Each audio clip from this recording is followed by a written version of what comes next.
On this week's episode, we go into the season 2 finale for The Mandalorian. Where has Cyberpunk 2077 gone wrong? And it's time for Josh to convey his best in pop culture for 2020. All this and more as we once again delve into the pop culture cosmos. And we're back with another episode of the Pop Culture Cosmos. It's Gerald Glassford talking to you right here from Pop Culture Cosmos, the Lakers Fast Break, Inside Sports Fantasy Football, and Game Source. We truly appreciate everyone out there listening to all of our great shows. And if you can, please give us that 5-star review on Apple Podcasts. Plus, if you can like, share, subscribe, follow, or do anything that you can to support us right here at Pop Culture Cosmos, it is truly appreciated. Plus, also as well, if you can give our friends at Thrive Fantasy at thrivefantasy.com or Thrive Fantasy on your app if you're interested in daily fantasy sports betting on player props, give them a shot.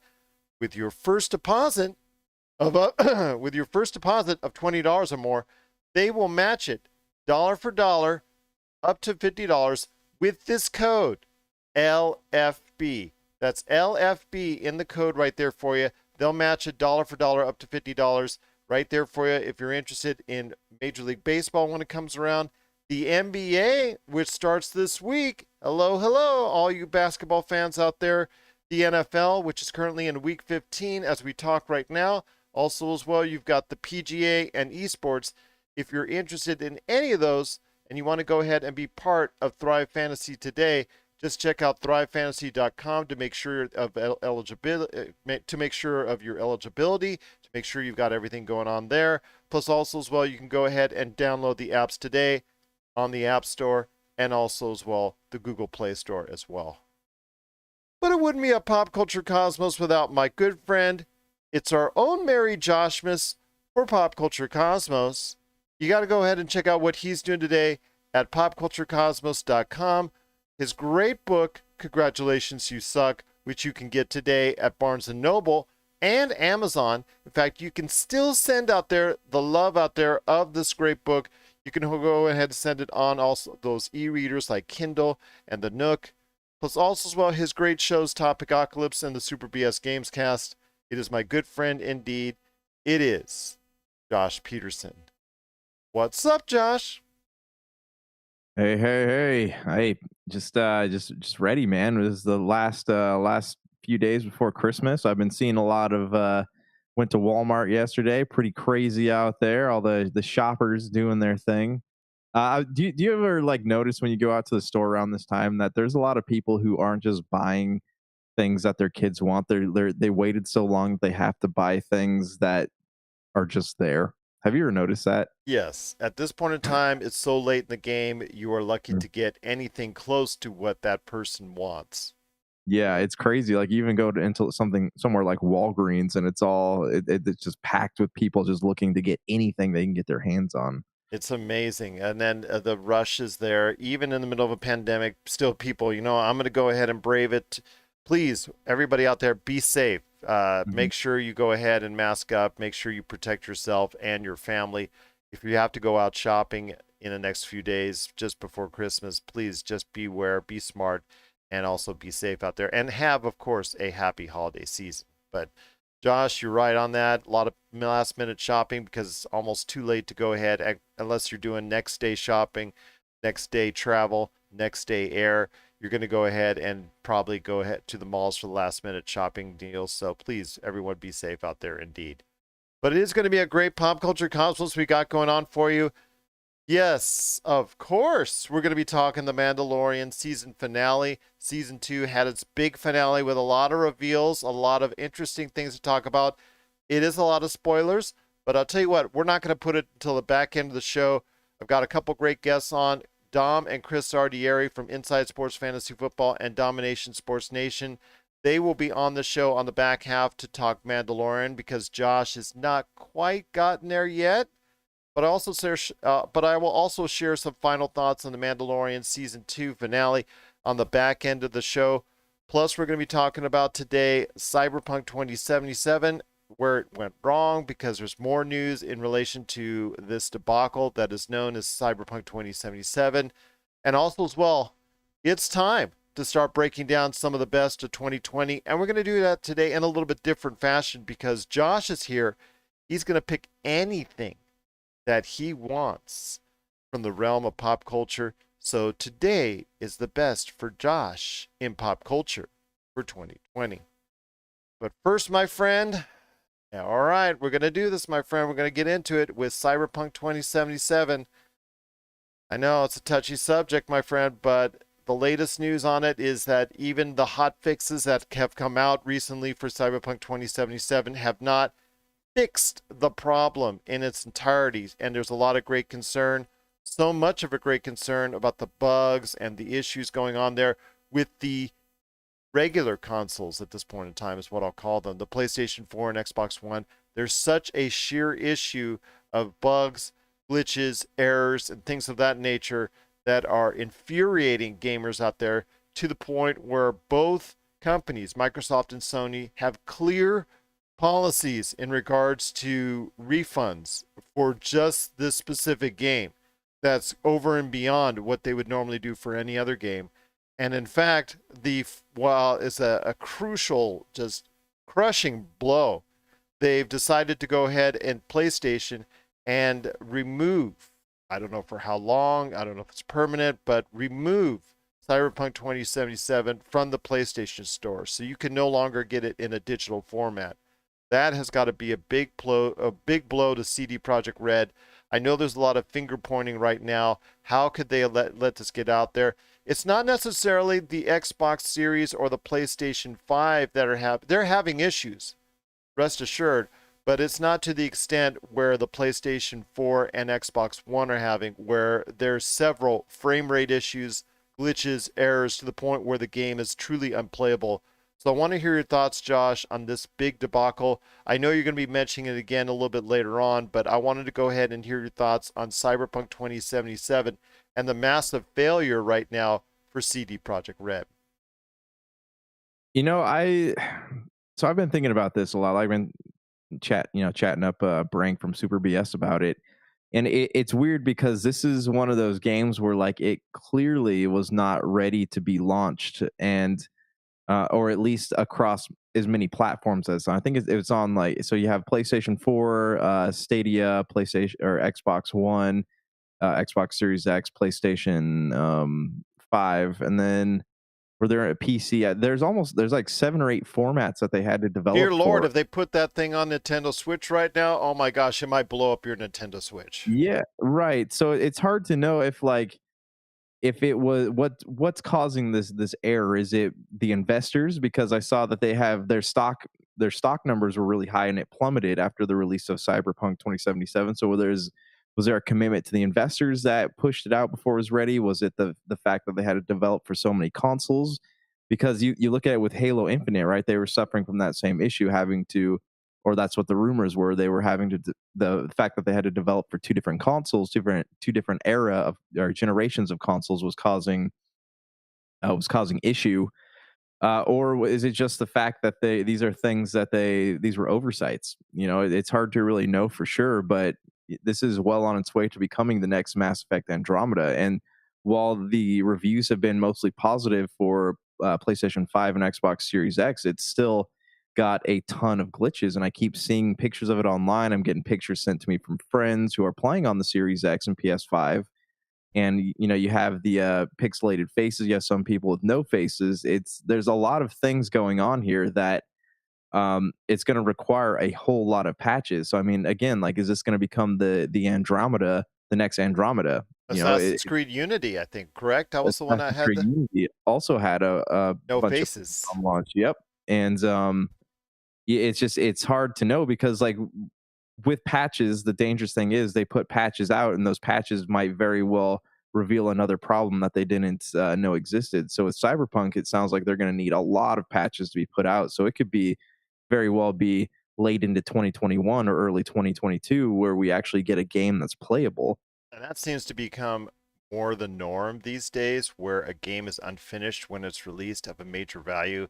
And then, of course, we've seen what Fallout 76 and I think Halo, the Master Chief Collection, which several years later is now really good. The problem is everybody has forgotten about it, but it is a really good version of it now and should have been the version that came out originally. No Man's Sky has suffered a lot of these issues where now it's a truly terrific game, but it's 3 years later, and they've been able to recapture some of that community. They've done a great job of that. But you see with Anthem from BioWare, like you said, Mass Effect Andromeda, where you just have that crowd that's really anticipating this game, and then it comes out to all these glitches, to all these errors, and it's not ready. And you know what? They just go ahead and it never recaptures, no matter how much time they put into it to make it a decent game. Unfortunately, there's just no support for it, and it's gone forever. I mean, this is becoming more the norm. I think it's time for Josh to go on his soapbox and about this because it's very frustrating, my friend. It's very, very frustrating to see this because this is not the first time it's going to happen. The thing with this one though is they knew going in that the PlayStation 5 and the Xbox Series, the actual future for Cyberpunk 2077, that's where they wanted to target. And it's clear they made an effort to try and make that as polished as they could, even though, like you said, there's still errors there and whatnot. But when it comes to such little regard for the PlayStation 4 and Xbox One games that are out there, to see such little regard for it when that's the most popular choice for this series right now and will be going forward. And thank you, by the way, for the Facebook user who gave us a thumbs up. Thank you so much for doing that. I wanted to go ahead and say that it's a shame. It's criminal, almost criminal. I mean, I can see this going to somebody actually getting so mad that they're going to file suit because you got to remember up to 8 million people actually reserved this game. I think that was the number that was being bandied about. 8 million people pre-ordered this game, and that was just a huge, huge volume of people that was so interested in this game that had such high hopes that are now dashed in many cases because of the poor way this has been done. And you're right, it is to go ahead and appease a lot of these investors to try and go ahead and push this out before the end of the year, but this was a sheer mistake by CD Projekt Red in no way, shape, or form. Yeah, and I mean, and this is the same thing. We see with stuff like Warner Brothers, right? And the Justice League movie. We've talked about this kind of thing before, where like the investors and the people the people on the board are making decisions that are ultimately harmful for the product as a whole.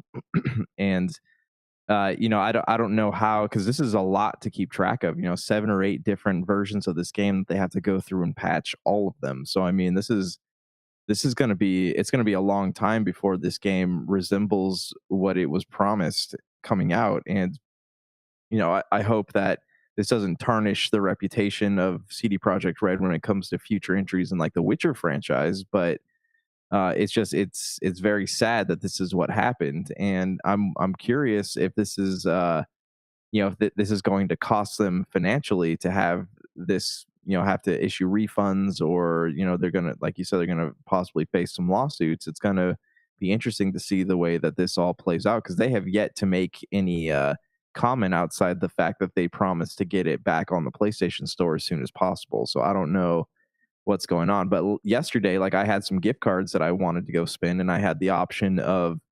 buying Cyberpunk 2077 or something else, and I chose Yakuza Like a Dragon because Cyberpunk 2077 was not. I've heard so many bad things about it that I don't really have any desire to play it at this moment in time. No, Ian Fine would say thank you very much for doing that because he is the biggest Yakuza supporter out there, and he absolutely loves Like a Dragon, and he's actually going to go ahead and probably put that on his best of list for 2020.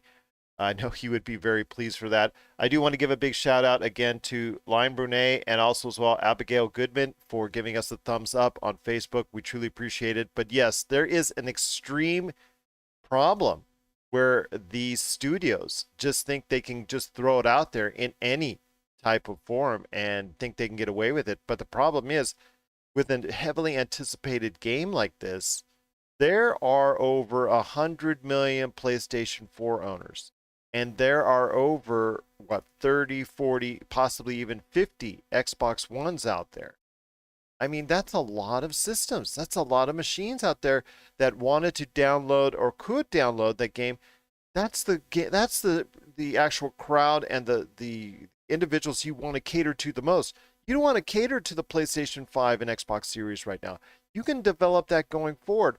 You have to have a game that's ready on the current system now because that's where most of your money is being made right now. Yeah, and it's unfortunate that they had the timing of coming out like right on the cusp of these new consoles, and when they knew they would probably have to develop for the next generation as well. But I'm curious, like, would we be facing these problems if they only had one set of consoles to focus on, like just the PC, Xbox, PlayStation? Would they have had this same thing?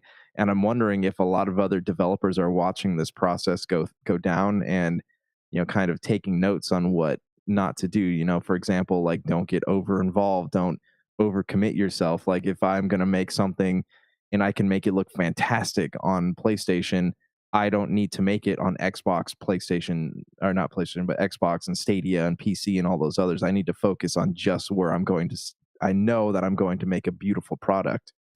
Well, IGN, I know it's a place where you and I love and hate to have that type of relationship with them, but I do want to give them credit that they did have an article, paraphrasing here, stating that this is something that for a cross-system launch of a major type of thing, that it is something that is going to be possibly the litmus test for it, and everybody is gauging exactly in the industry how this went out and how this came out. And like you said, you said it best, my friend. These other studios are watching. They're gauging this outcome, and they're seeing the disaster that is right now Cyberpunk 2077, and they're taking their notes. So hopefully they can go ahead and learn from this. But this is a disaster, and I understand it's an open world game, and I know there's always issues and little bit glitches here with an open world game. I mean, my gosh, Bethesda is the master of having these open world glitches. But when you have a system launch that's so anticipated like this, the problems to the degree and the playability, where the frame rate is getting into the teens, as we've seen on several videos with the PlayStation 4 and Xbox One games or versions of Cyberpunk 2077, is truly wrong. It's truly bad, and whoever okayed it for release right now is probably no longer going to have a job as or should not no longer have a job right now for CD Projekt Red, because at this point in time, they don't deserve to stay within the realms of this industry if they're making this call and they know how bad it is. Oh, you just send some hot fixes out and everything's going to be okay. Well, no. Unfortunately, these hot fixes didn't make it okay. But what are your thoughts out there on the disaster known as Cyberpunk 2077 and its releases on the PlayStation 4 and Xbox One? It's survivable and even okay and pretty good, I hear, on the PlayStation 5 and Xbox Series X and S. But for those out there that are suffering through the PlayStation 4 and Xbox One, we feel for you. What are your thoughts out there on the disaster known as Cyberpunk 2077 and its launch on current consoles? Share us your thoughts. PopCultureCosmos at yahoo.com. Well, my friend, it is time to turn it over to you, because right now we're going to go ahead with the best in pop culture for Josh Peterson, Merry Joshmas for 2020.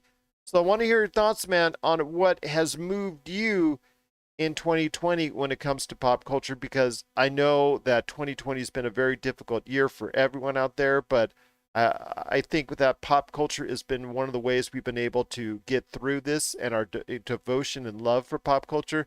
So I want to hear your thoughts on what's moved you one way or another, one way or another in pop culture for 2020. So I this was a list of things that are kind of all over the map. This is it seems like 2020 has kind of marked a lot of like celebrity bickering back and forth. Celebrities talking trash to each other, people talking trash on celebrities. the year of people getting canceled and stuff like that. So I'm like, I'm focusing more on the things that are like works of art, you know, and like and people who deserve to be mentioned. I'm going to start here with like Class Action Park. All right, Class Action Park is something we've talked about And at I will length. have on, but just to let you know, I'm scheduled to interview this week Seth Porges, the director, once again to get some an update on how it's been a success with HBO Max. But go ahead. Well, please give him my compliments because like I was having a conversation with someone about this documentary, and this is a documentary that it really it's entertaining, you know, it's tragic and it's entertaining and it's something that would, because I've never been much of a documentary fan. Like I like video game stuff a lot, but anything outside that realm I've never really been interested in. But watching this, like this, if this could make me a fan of documentaries, like this could probably this could, it's like a gateway drug. Like this could open the door for so many people who have not sat down and watched a documentary because it is so enthralling. Like you can't help but look away. It's like when you see somebody and you're like, that person is going to like fall down some stairs or something, and you want to tell them to stop, but you can't stop staring at what's about to happen. Like that is Class Action Park. It's just mesmerizing in every aspect. So that's at the top of my, or not the top of my list, but that's, you know, something on my list here. um, Cyberpunk 2077's release, you know, we kind of talked about this, and then also Cyberpunk 2077's failure. It's just astounding that this game has been anticipated for like 10 years now, and it came out to such a, you know, such an avalanche. Uh, Next, moving on here, we got Final Fantasy VII Remake. So this is something that it's like Spider-Man in the fact that it has crossed multiple generations and inspired, you know, kids of yesteryear and adults of today. You know, it's one of those things where it's something that was a vital part of every gamer's childhood, and they remade it into something just breathtaking today. And you know, though it has its flaws, it's far from the perfect game. It's such a nice return to a world that has, you know, been a part of so many people's lives. I don't know if you've seen it. There's this there's a sure, it's a YouTube video documentary thing, and they go around interviewing people about like what Final Fantasy VII meant to them, and a lot of people is like an escape for them in abusive homes, and you know, help them through some dark times. And like it's true, it really is. Like there has been no other Final Fantasy game that I've played that really pulls you into the world as much as Final Fantasy VII. So I think that that is worth mentioning. Next on my list here, I got HBO Max. Their streaming theater releases. You know, that was something that in a year where not a lot of things came out in theaters, like this is something that is definitely worth talking about, because this could very well change the landscape of how people go to the theaters. You know, assuming that these vaccines that everyone talks about doesn't make people brave enough to go back out to see movies. And this Um, is something that you had stated first. You called this. You saw this as the way. In fact, I throw it on the promo, mhm. that we did. Where it changes the way we actually watch movies, and the future has now been shaped forever. Yeah, and it's been one of those like adapt or die situations. And though this is like making a lot of people really mad, this is going to be it's going to be an experiment, but it's also somebody had to take a step. Somebody had to take a step uh, forward, and Warner Brothers seems to be the people that did it. So whether or not that's going to do well for them, we'll have to wait and see. Wonder Woman's the first movie out the gate here this week, right on the 23rd, and it'll be an interesting experiment. It'll be interesting to see just what happens. How does it go? And this is a big moment. Like this could very well like have a ripple effect for the next like 10 years on movies. So this is a huge moment. Looks Okay. like it. Yeah. I mean, it is a huge moment. People have to realize that if this is successful for HBO Max and they reach a huge number of subscribers, because that's what this is about all about. This is Mhm. all about getting subscribers and them playing catch up. I said this on last week's show that this is them playing catch up because they were late to the streaming ball game. And you've got Netflix at 200 million subscribers. You got Disney Plus closing in on 100 million subscribers. You've got Peacock, Apple Plus. You've got all these other newer streaming services all vying to get into the ball game and to really become a major player. What do you need to do to help yourself stand out? And especially at a high dollar amount, or at least on the higher end for streaming services, because they're what, $15 a month, I think, in Yeah. around there. Then you're going to have to go ahead and provide something different than anyone else, and this is surely the way that they can do that.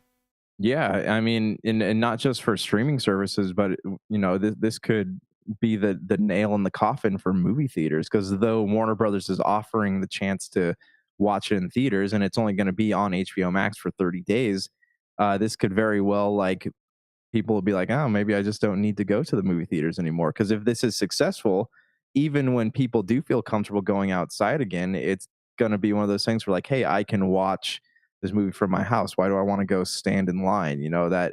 That whole culture of like going to midnight movies was fun, but also unnecessary. And especially now that we live in an age where these services have made people lazier. And so I just like I don't know if it's successful. Things It's like that saying, you can never go home again, right? Like things could possibly never go back to the way they were. I think it'll come back somewhat when it becomes safer, but it's going to be at least 2022 before that happens, in my Right. opinion.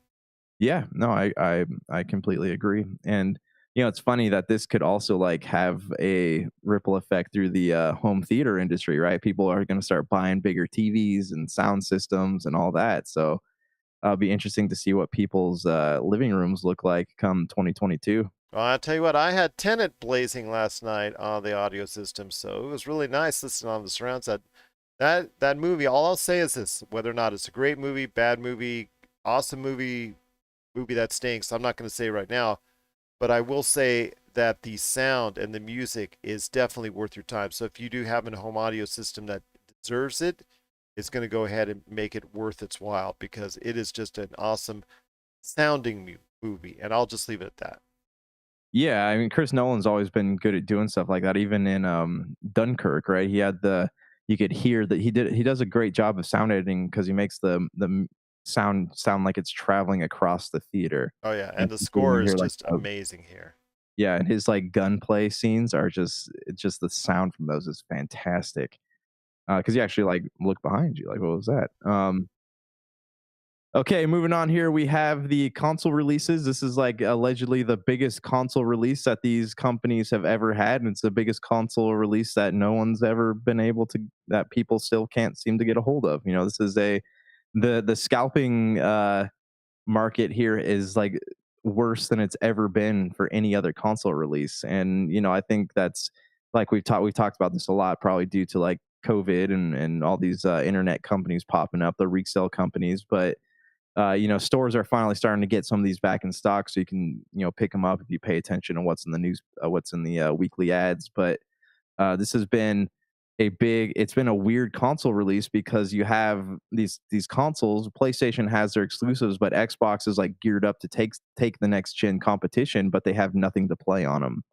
Especially with like the delay of Halo Infinite. So it's been big, but it's been strange. And like I can honestly say that I've never experienced, because I mean it seems so recent that like the Xbox 360 came out and the Xbox One came out, now PlayStation 3, PlayStation 4, and nothing has ever been like this before. What are your thoughts though?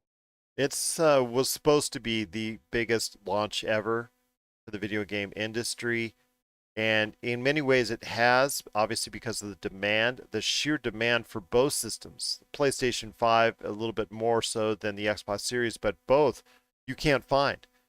Partly because of the demand, partly because of the bots and the retail nature.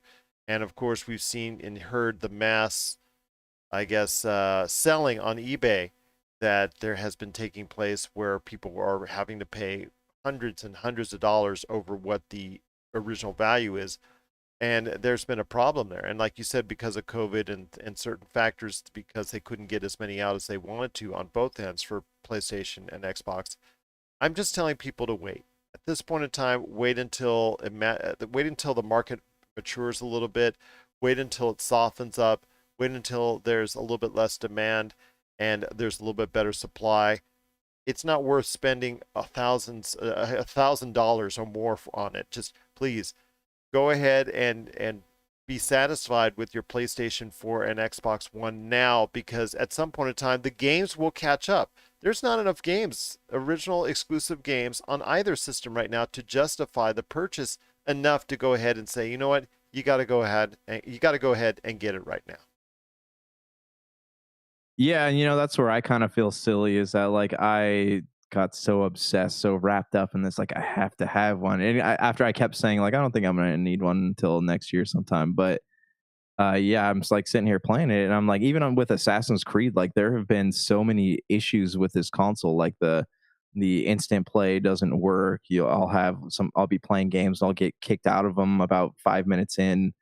There's been a lot of issues, and I remember that like this is notorious for happening with new consoles, but I mean, it seems like it's even more so with these, and especially with Xbox not putting any know brand new games out that are console exclusives. There wasn't really any point for people to buy this, but from what I've been reading, going into 2021, it's going to be a really solid year for Xbox. So on the off chance that you haven't gotten one, you might want to get one before. I think February is when the first like big title drops, so that could be uh, it could be cool, and I'm just hoping that people can really get their hands on these come January or early February so that they can start gearing up to play these titles going into 2021. I'm looking forward to it as well, that we will be able by this time next year have a plentiful supply of PlayStation 5s and Xbox Series X and S's, that people will be able to go ahead and afford it, and be able to go ahead and buy it, and be able to go ahead and have it available to them where they can walk into a store like a Best Buy, a Walmart, and just go ahead and buy them, a GameStop, what have you. So we'll see what happens, but I am very interested to see how this plays itself out, and where PlayStation and Xbox in the new year can start making things right for gamers out there. Okay, I got three more things here. My first one, a couple of music related items. Have you ever heard of Chain Reaction? Mm-hmm. Okay, so this is a place in Anaheim. It's like right across the street from Disneyland. This is where a lot of like big bands got their start. This especially like the early 2000s. Post-hardcore bands, hardcore bands. You can call them like bands like Thrice and Hawthorne Heights, not Hawthorne Heights, but like I don't know. A lot of bands have been through there. I know for sure Thrice got their start there, but a lot of bands have been through there. And like I've seen a lot of shows there. Bless the Fall of Mice and Men. Yeah, I think I've seen. I thought I saw Deftones play. Yeah, I saw Deftones play there once. But yeah, they have been at the heart of a lot of the the Southern California music scene. It was like if you could sell out Chain Reaction, then the Anaheim House of Blues would let you play there. So that's one of those things. So they were about to close down because COVID was causing, obviously people weren't going to go see concerts and all that stuff. But all these bands that had gotten their start at Chain Reaction reached out to the fans and raised enough money to keep the lights on at Chain Reaction for another year. So, it's just Yeah, that sounds really encouraging that they were able to go ahead and do that, my friend. It really is something that looks like that a lot of people are going to support, and I really like that. I'm glad that happened. Josh, you there? I don't know. I keep on. All right, can you hear me? Yes, you're back Okay. to us. You're back. You're back live. All right, cool. Yeah, it's just one of those like feel good stories, and I got a lot of memories at Chain Reaction, and it felt like really cool to know that these bands that are huge now that have a ton of people following them were able to like reach out to the community and have people band together to save this venue that's meant a lot to a lot of people. So, I don't know, it's just it's not pop culture at like that affects the entire world, but it's like it's something more localized, and it was nice to to read something like that, especially in these times when everyone's kind of like writing pieces that really hurt people. Okay, next item here. I got Deftones release of Ohms. Like, not really a lot to say about this outside the fact that like 32 years, man, like 32 years of Deftones, like just putting out solid albums, winning awards, being having these big features in Revolver magazine. They're one of those band like they tour with modern bands. I mean, like they've been through the 90s, they've been through the 2000s, they've been through like the 2020s, and they're still going strong, man. Like this is crazy. Like Chino Marino, he he seems like like Russell Crowe, and the fact that he doesn't age and he just keeps putting out gold. It's just Deftones. They're awesome. That's all I can say. Like, if you haven't had a chance to listen to Ohms, go out and do that. They just did had an anniversary edition of White Pony come out, which, if you don't remember, had like Back to School on it, or a Change in the House of Flies, which plays on K Rock every once in a while still.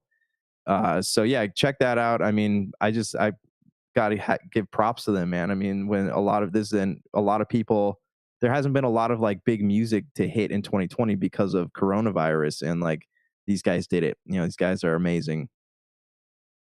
All right, last thing on here. Okay, I wanted to talk to you about this because I don't know what caused this, but there's been a renaissance for like Power Ranger toys. It's like yeah, well, I mean, they released the Lightning collection, I think it was last year, where they had like repackaged the old Zords and the flip heads and stuff like that. But if you go on eBay and look at the toys from the 90s, like, it's insane that they have these things are selling. Like, you could buy them. Well, they were actually pretty hard to find when I was a kid. I remember my grandma used to like wait outside to get me stuff on Christmas, like the Dino Zord and the Tiger Zord and stuff like that. But like, um, you go on eBay right now and you look for something like these Zords. I think they cost almost like $40 to $50 when I was a kid, and like, you go on eBay now and they're selling for upwards of like $300 or $400. It's absolutely insane, and I don't know. The prices just the values just keep going up, and I don't know like what's causing this, but it's I don't know. Like, if you've noticed this past year, that ever or not past year, but ever since Disney started making more Star Wars videos, the value of Star Wars toys has started to go down because Kenner's like repackaging stuff from the old days and stuff like that. But the price of Power Ranger toys, ever since Power Rangers sold to Hasbro, the value of the old Bandai toys has started to like continually rise. So it's just a weird thing. And I'm a fan of Power Rangers. I hope that we see when they reboot the franchise in movie form or streaming form, whatever form it takes. I just hope that it lives up to this product that has crossed many different generations and still seems to go strong today. All right. Well, there you go. There's the best for Josh in pop culture for 2020. If you have a list of whatever it is that made you happy or made you mad or made you sad in pop culture for 2020, share us your thoughts. Popculturecosmos at yahoo.com. All right. I'll tell you what, we've got a great rest of the show because we're going to be talking some Mandalorian Season 2 coming up. The ending, the finale, it was big. It was glorious. Everybody on social media is talking about it. The spoilers are flying all over the place. And Chris and Dom Lardieri from Inside Sports Fantasy Football, and also as well the Domination Sports Nation, they're coming up right after the break to talk the Mandalorian Season 2 finale and all the stuff that's branching out because of it. We're going to talk about that, so there'll be spoilers ahead on the back half of the show, and then I will go ahead and talk in some generalities because I know Josh hasn't seen it yet on the back end of the show as we close out another great episode of the Pop Culture Cosmos. All right, and we're back to close out the show. It's the Pop Culture Cosmos. Want to thank so much Chris and Dom Lardieri from Inside Sports Fantasy Football and Domination Sports Nation. Catch both those shows if you are a big-time sports fan and also into fantasy football. Catch both those shows when you can, wherever you get your podcasts. Plus, also as well, I've got a great line of guests coming in the next couple of weeks. Plus, we're still got Marcus's Best of 2020, and we're also going to be breaking down the best of TV, the best of film. We're going to be breaking down a lot of great things, the best of over the next couple of weeks. Plus, I got Noah Ian Fine, so got some Christmas horror movie thoughts to come up. That's coming up in the not too distant future. So we've got a lot of stuff planned for you in the next coming weeks on the Pop Culture Cosmos, and of course, the PCC Multiverse. Catch our shows every Monday and Friday wherever you get your podcasts or wherever you listen to your radio stations worldwide. And also, if you can, go ahead and check us out at Facebook at Pop Culture Cosmos or wherever you get your social media. Well, my friend, it's been a great episode. I will say this, and I will try to avoid any spoilers for your ears, but the Mandalorian Season 2, I will tell you this since you haven't gotten there yet, it closed out on a very strong note. A lot of people were very hyped about it. I hear nothing but universal praise for it. And this season overall for me was a far, far better improvement because there wasn't the highs and lows of last year with the first season of The Mandalorian, where we had some real kind of shaky episodes packed in with some really strong one. This one was either good or great episodes, all mixed in with each other. Even with the weaker episodes that were still pretty good, we had like a shock or surprise that got everybody talking on social media. So, my friend, I know you're heading through the episodes as we speak, and I want to talk to you about that when you get a chance. But I hear you, my friend. I know there's still a lot of demand out there for The Mandalorian. It is the biggest show right now, I think you could say, on any streaming platform. It's to the point where I think the Variety or Hollywood Reporter reported on the fact that Netflix has a genuine respect and how to try and emulate that because they've had some hits, obviously, with Stranger Things and all the things that they've done, Umbrella Academy and things of that nature. But I'm not sure if they've gotten anything to the level of this because I can only say maybe Game of Thrones in recent years has captured the imagination of the world as something like The Mandalorian. Yeah, I know they're hoping that The Witcher would be like their big, you know, drama piece, but it hasn't. It's done pretty good. It's done It's pretty done good. pretty well. It just hasn't gotten to that level yet. You know, we'll see when they get further on because I think there's 7 books, and they did book one, so we'll see as they get further on into the series. But yeah, I don't know. Like Disney they have some magic up their sleeves when it comes to the Mandalorian. That they do, my friend. That they do. So we're going to be excited for what's going to be taking place in future seasons for The Mandalorian and all the stuff that branched out, which I talked about with Dom and Chris Ardieri from Inside Sports Fantasy Football and Domination Sports Nation. Can't really say out loud because, Josh hasn't seen it yet.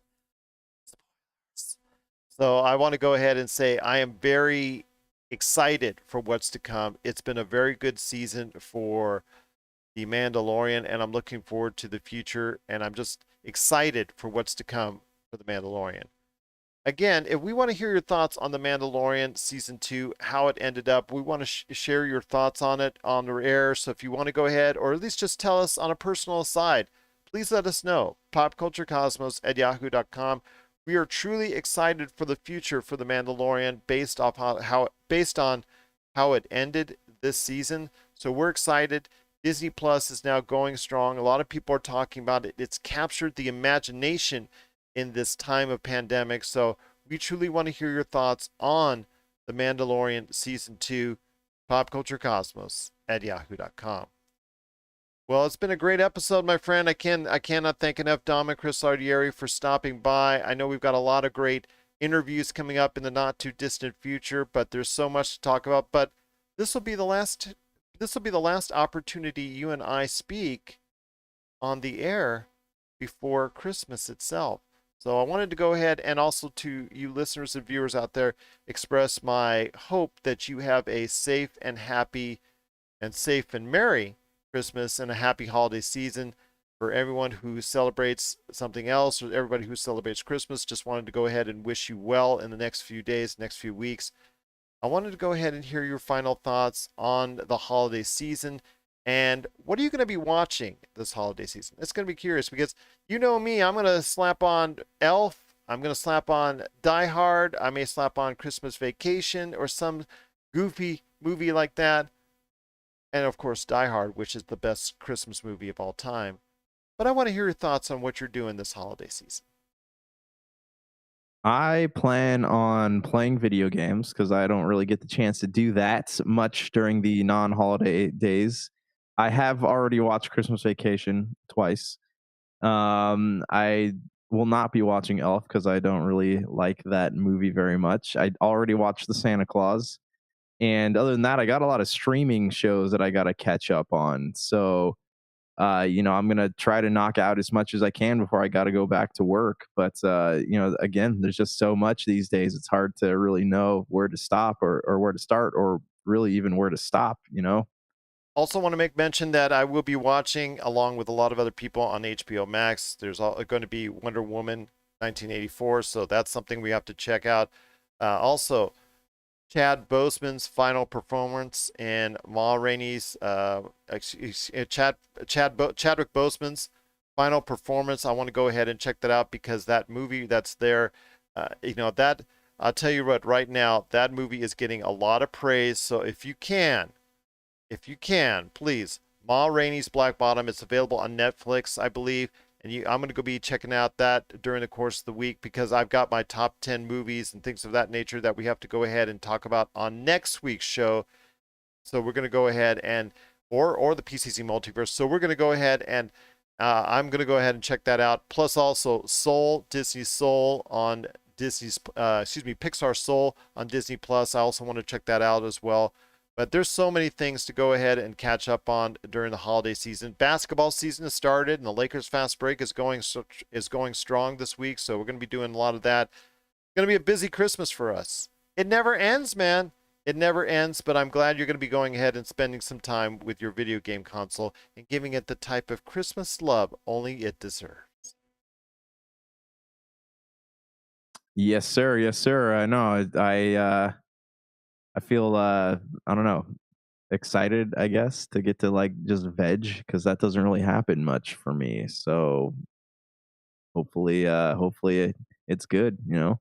Well, we'll find out, my friend. But again, I'm wishing you and everyone else a happy and safe holiday season. So for Josh Peterson, this is Gerald Glassford. It's another beautiful day in paradise right here in the pop culture cosmos. Thank you for listening. And here's hoping you have yourself a great